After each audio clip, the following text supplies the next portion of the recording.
parce que ay président la fa kii woon moo tax gars yi di wax no délégation de haut niveau quoi.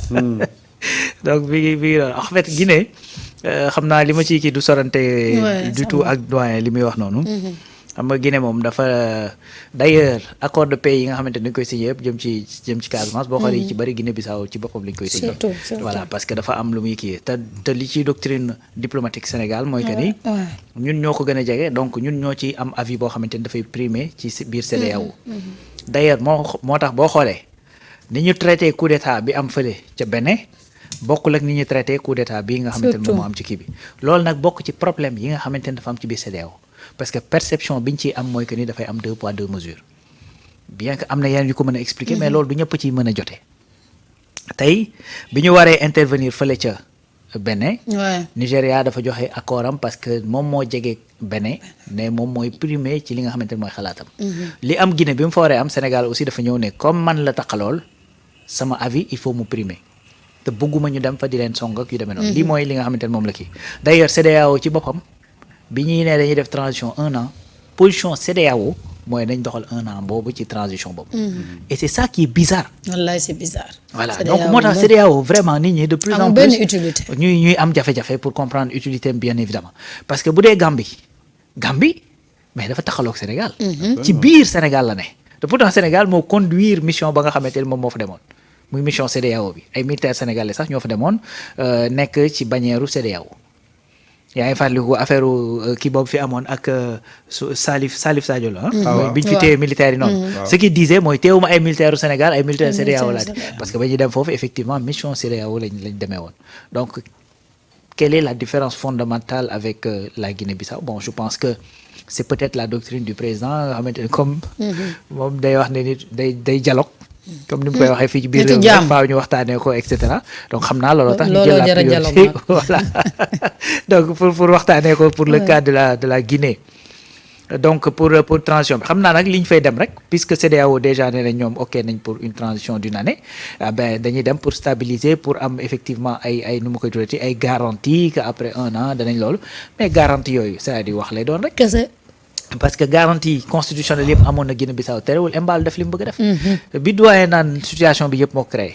mais Embalo moom moo jël tas assemblée nationale déplacer les élections présidentielles d'une année ci lu mu tegul ci fenn ci lu mu tegul ci fenn donc loolu buñ ci demee ba ci cappaandaw ga nga def sa coup d'état bi nga xamante ni mascarade la coup d'état boo xamante ni ña la coup d'état kañ def premier ministre moo nekkoon sa directeur de campagne ci élection yi nga ñàkk ña la coup d'état yow sa ministre de l'économie sa meilleur ami la ministre ba waaw sa frère xaw ma mooy yor défense sa cousin wa yor xaw ma lan loolu mooy gouvernement bi la coup d'état loolu kenn xamu ko mais bon Sénégal dafay jouer juste prudence ci bañ effectivement Casamance ak yu demee puisque d'autant plus que président Diomaye dafa am plan Diomaye pour la Casamance ak yu demee noonu donc jéem a stabiliser mais li wér te wóor mooy que ni gis nga au sein de la CEDEAO tant que lijjantiwuñ de manière définitive une doctrine bu claire ci nan la ñuy traité ñi nga xamante ne dañoo def putsch ci biir fii ak une doctrine claire ci ñi nga xamante ne dañuy def coup d'état constitutionnel parce que loolu itam nañ ko wax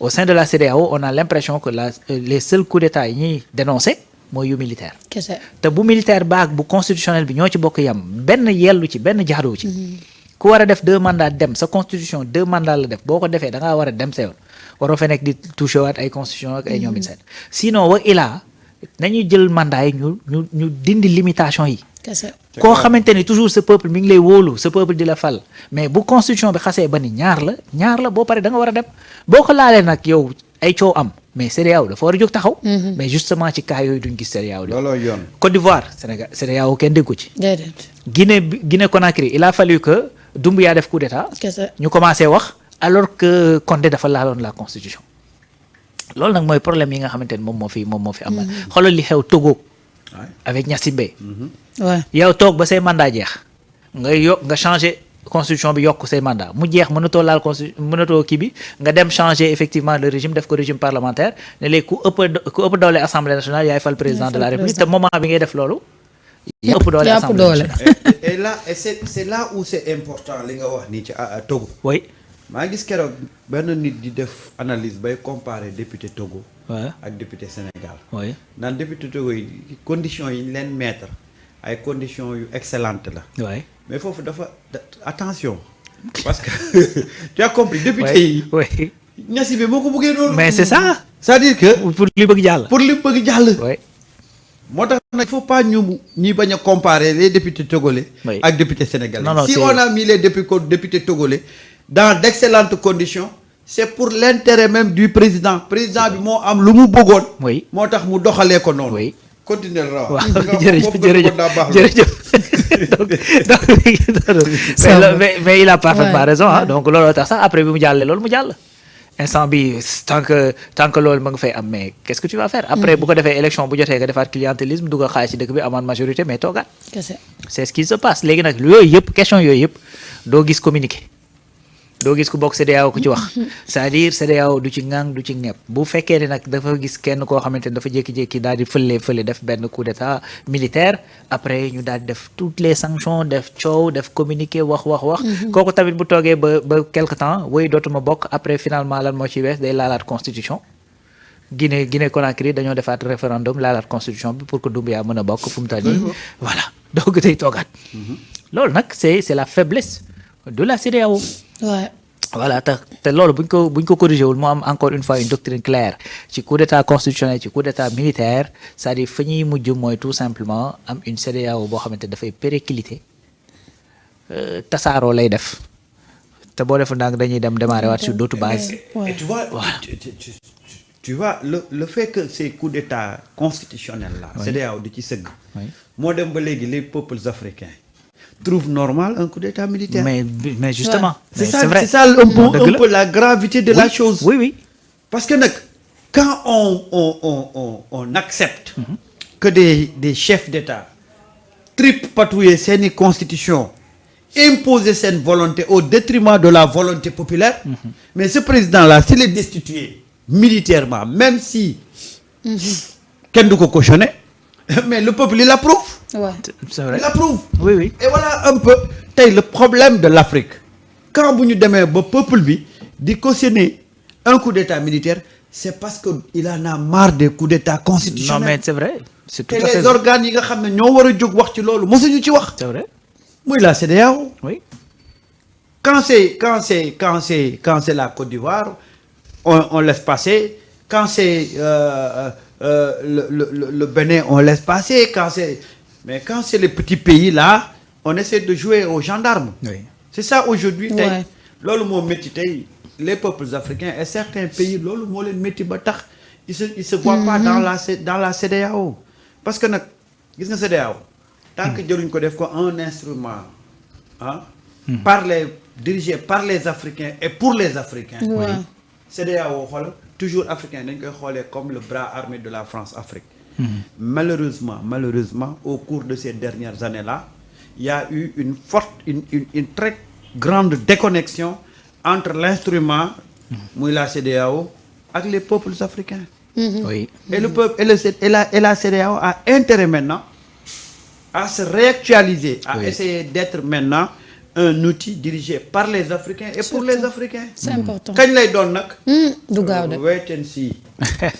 Waaw, mais je pense que de plus en plus dirigeants et les politiques ils ont de la pression de plus en plus. Surtout. Parce que de plus en plus xam nga léegi en fait xam nga dañuy l'adage dafay wax ne un peuple informé nu ma koy tuddee un peuple informé est constitué de citoyens. Un peuple qui n'est pas informé est constitué de sujets. Sujet nag fu ñu koy jaaroo rek lay jaar. buur yi ñoo ko daan am. mais léegi malheureusement pour les dirigeants pour les politiques c'est-à-dire les peuples léegi de plus en plus dañuy informer parce que information moo jafeetul. léegi gis koo xamante ni ba mu juddoo ba tey mësta génn réew mi. wallaay lu xew France xam na ko lu xew États-Unis xam na ko lu xew Chine xam na ko te mësta génn réew mi parce que on est une génération qui est connectée.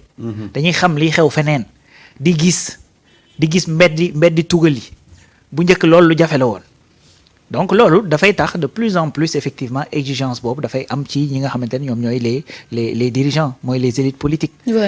te gis nga le fait que doyen di wax léegi naan politique bi nu ma koy tudd coup d'état constitutionnel ñoo dem ba nit ñi di ànd ak ay coup d'état militaire yu demee noonu parce que le peuple qui est légitime et souverain c'est que peuple boobu su fekkee ni à un certain moment dafa dem ba.